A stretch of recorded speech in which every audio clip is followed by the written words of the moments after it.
দেখি একটা টান বাসটা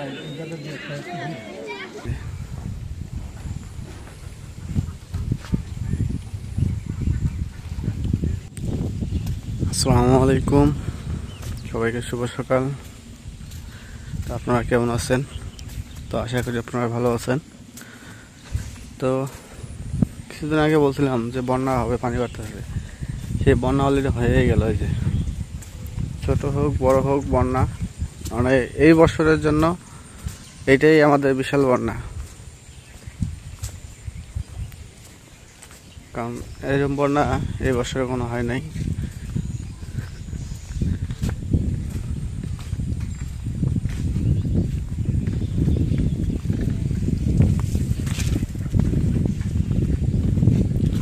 এই সময়ের বন্যাও খুবই,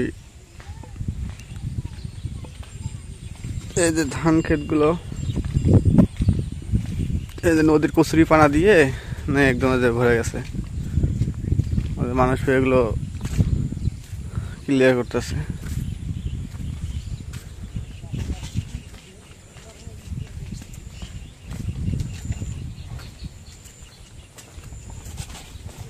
তো আপনাদের নদীর ধারে নিয়ে যাব। তো এটা আমি দেখাচ্ছি যে এই যে ধান ক্ষেতগুলো বন্যার পানিতে একদম ডুবে শেষ। এইটাই আপনাদের দেখা যাচ্ছে। আচ্ছা, ওদিক দিয়ে গেল, তারপর ফিরে এদিক দিয়ে এদিক দিয়ে ওই যে বন্যার পানি, এগুলো ধান গাছে, ধান গাছে কোনো চিহ্ন নাই, শুধু পানি।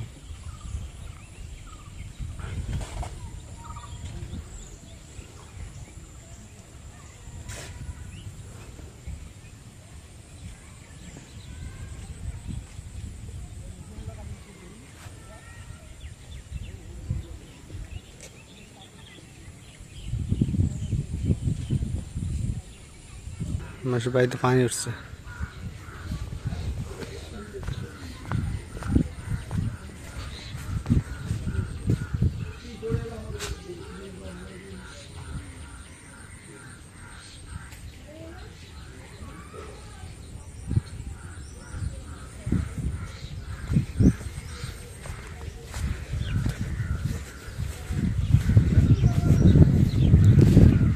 আর একটু পানি যদি বাড়তো, তো এখনো পানি বাড়া আছে, পানি এখনো বাড়তেছে।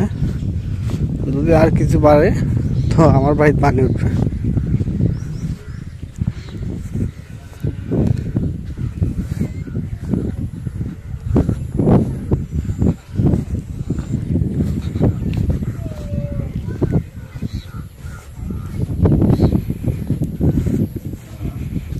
এগুলো হচ্ছে নদীর কচুরিপানা, নদী দিয়ে ভেসে গেছিল। সেই কচুরিপানাগুলো মানুষের ধান খেতে চলে আসছে।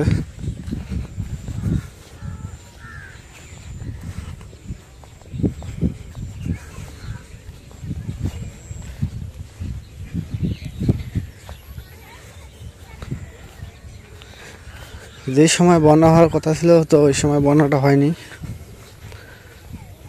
বন্যা একদম বর্ষাকালের শেষের দিকে একটু হইলো।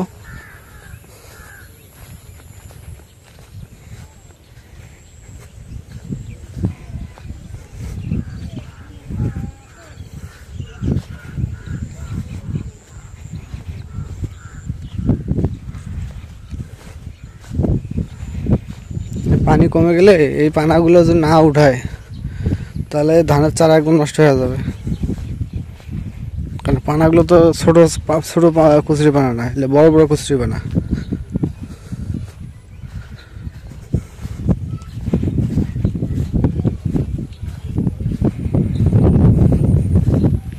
কারণ পানি বাড়ার সংখ্যা এখনো আছে, এই কারণে পানি বাড়তেছে হালকা, আকাশ মেঘলা আছে যেহেতু।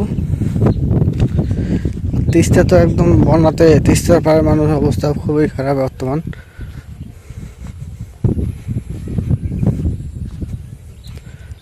তিস্তায় মানে ভয়াবহ বন্যা হচ্ছে তিস্তায়।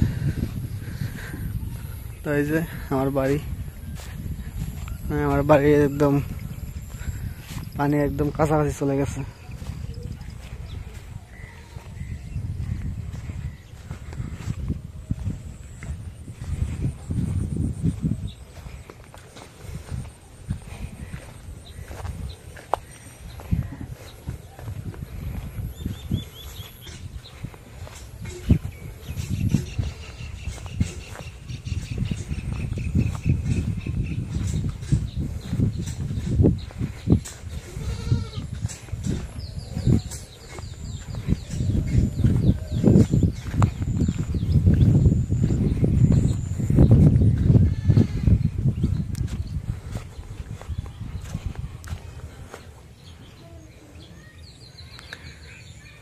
কম কম কচুরিপানাগুলো আসছে এই জায়গায়।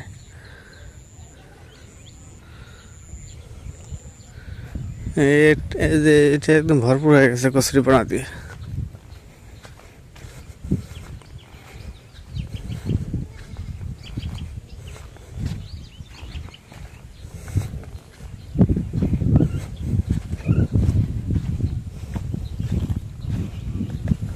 এই যে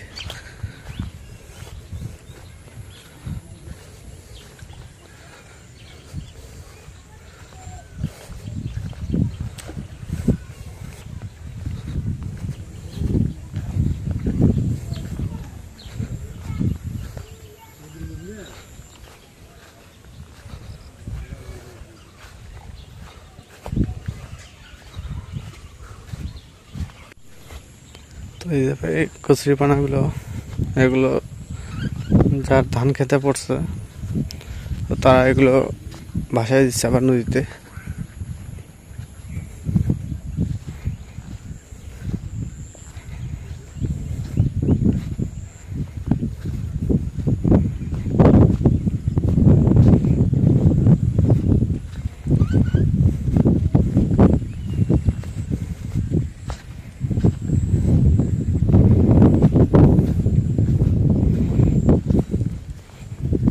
নদী কি পরিমাণ ভরে গেছে।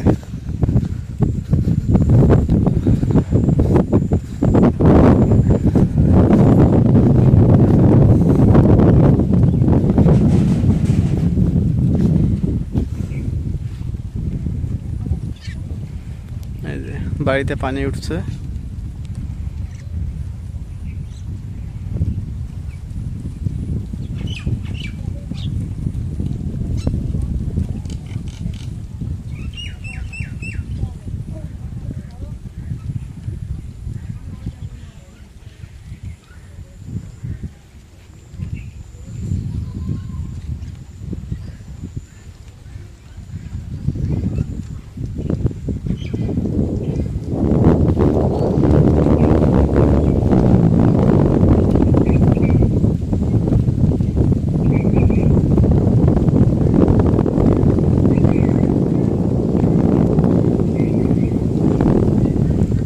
ঠিকই এই জায়গায় জাল দিয়ে ঘিরে রাখছে এই কারণে, কারণ যে দিক দিয়ে আপনার দেখায় এদিকে পানি যাচ্ছে, এই পানিটা আমাদের দিঘির আমাদের বাড়ির জন্য একদম হুমকি স্বরূপ।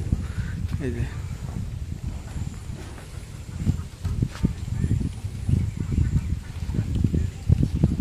পানি ঢুকতেছে, এটা যতক্ষণ পানি ঢুকবে আমাদের বাড়ির জন্য আরো বিপজ্জনক।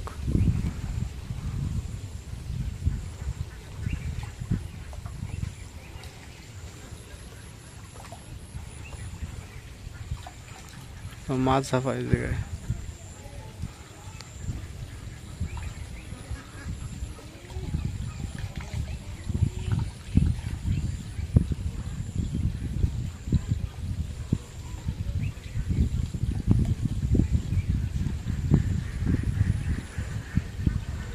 তখন আমাকে এদিক দিয়ে পার হয়ে যেতে হবে। তো আমি এখানে যে পানি দিয়ে আস্তে আস্তে যাচ্ছি, পা স্লিপ করে পড়ে যেতে পারি, এই জন্য আস্তে আস্তে যাচ্ছি।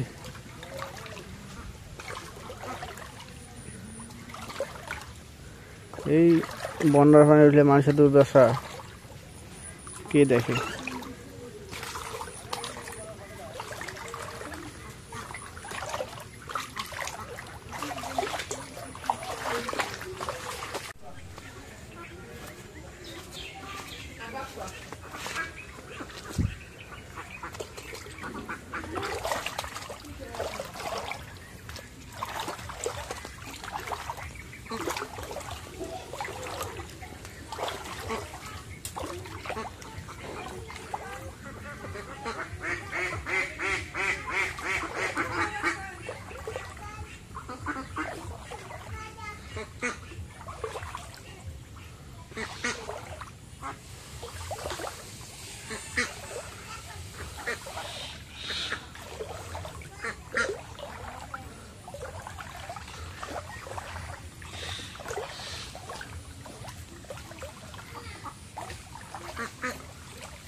আজকে কি এনে দিতেছো?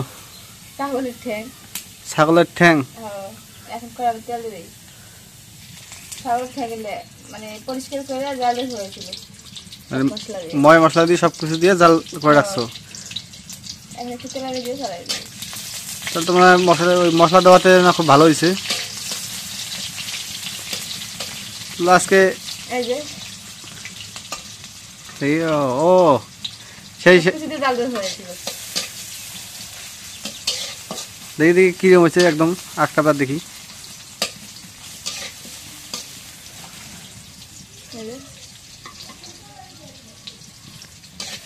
একদম রান্না করার মতো হয়ে আছে।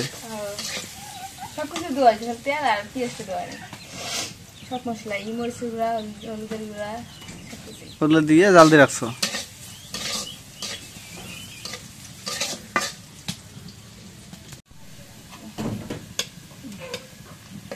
এখন পেঁয়াজ গুলো ভাজা হয়ে গেছে, এখন দিয়ে দিই ছাগলের ঠ্যাং দিতে।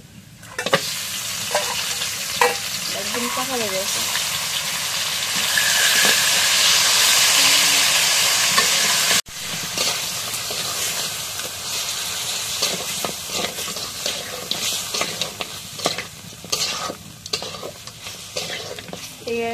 ঠ্যাঙ্গের খালি জল খাওয়া লাগে, তাই না?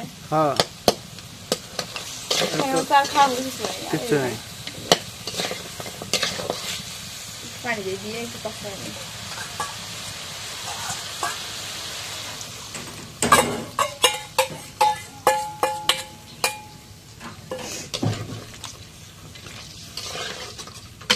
এই পানি দিয়ে একটু কষায় নিই।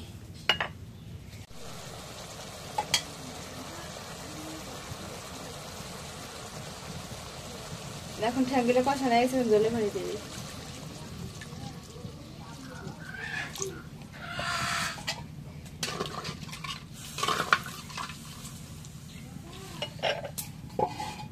এখন রেখে দিই। পাপু কেন বাড়ি না রংপুরে? হয়তো পাপু রংপুরে। লেখি ইয়া রত্নায় পানি এটা না? পানি কমতেছে না, বাড়তেছে। নদী কেমন? নদী এখন বাড়তেছে। নদী বলে তো এখনো বাড়বে। কষ্ট খোঁড়া খায়, ধোঁয়া খায়।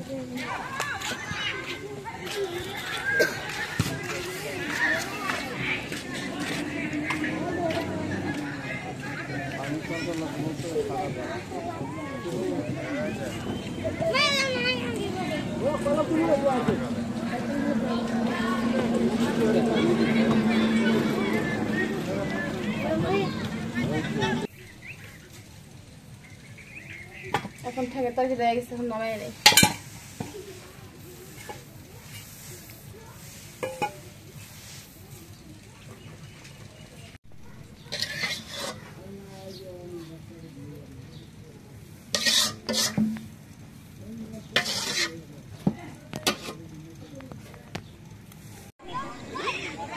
দেখি একটা রান্না বাসটা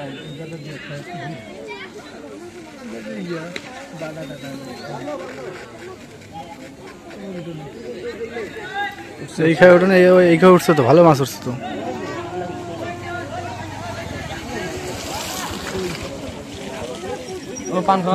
এইভাবে মাছ উঠলে তাতে মেলা প্রতি খাওয়া যদি দেখা যায় 2-4 টাকা উঠে, তাতে হয়। তো আমাদের ধান ক্ষেত একদম পানির নিচে হাবুডুবু খাচ্ছে।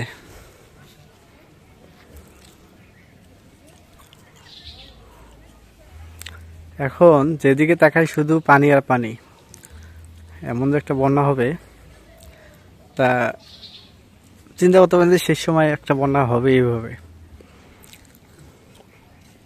এই যে পানির নিচে যত পানি দেখতেছে, পানির নিচে সব পানির নিচে ধান আছে, ধানের চারাগুলো লাগানো আছে। কিছুদিন আগে তো চারা লাগালো, সেটা আপনাদের দেখাইছি। সেই চারাগুলো এই পানির নিচে পড়ে আছে।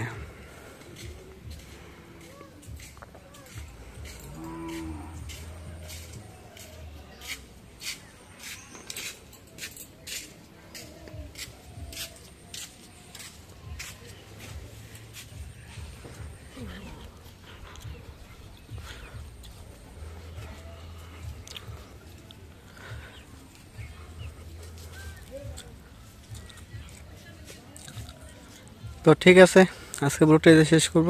তো যদি ব্লগটা ভালো লাগে অবশ্যই একটু লাইক, কমেন্ট, শেয়ার এবং সাবস্ক্রাইব করে দেবেন। এবং পরিশেষে আপনাদের সবাইকে অসংখ্য অসংখ্য ধন্যবাদ জানিয়ে আজকের মতো এদিকে বিদায় নিচ্ছি। আল্লাহ হাফেজ।